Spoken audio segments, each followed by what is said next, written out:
పరిస్థితుల్లో ఏదో ఊరికే కాదన్నా ఖచ్చితంగా నా మనస్ఫూర్తిగా నేను చెప్తున్నాను. నాకు కాని పక్షంలో మర్రి రాజశేఖర్ గారికి ఇస్తే 20 కోట్లు నేను చందా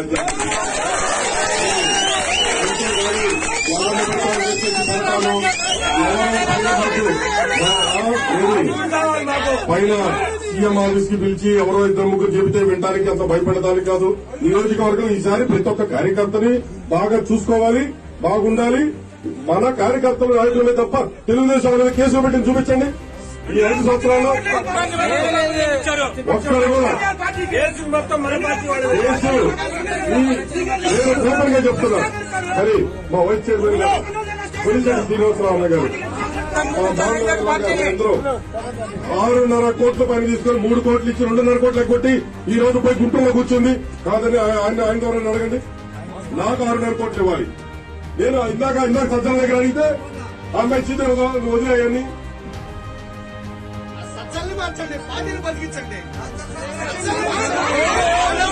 ఎమ్మెల్యేలు మాకొద్దు. ఈ రోజు గుంటూరు నుంచి ఎవరు వస్తారా లేకపోతే విజయవాడ నుంచి ఎవరు వస్తారో మాకు అవసరం. చిలకలూరుపేట వ్యక్తిగా ఇక్కడ నేను ఉన్నానా లేదా అనే దానికన్నా చిలకలూరుపేట వ్యక్తిని నిజమైన వ్యక్తి కరెక్ట్ అయిన వ్యక్తిని పెట్టండి. నిన్న చిలకలూరుపేట వ్యక్తిని ఇచ్చారు. ఒక ఆడపిల్ల కష్టం తెలుసన్నారు, అదన్నారు, ఇదన్నారు. మీరు అన్నట్లే ప్రతి ఒక్కళ్ళు ఏదేదో పాటలు పెట్టారు. Subscribe to the Federal's YouTube page for more news and updates.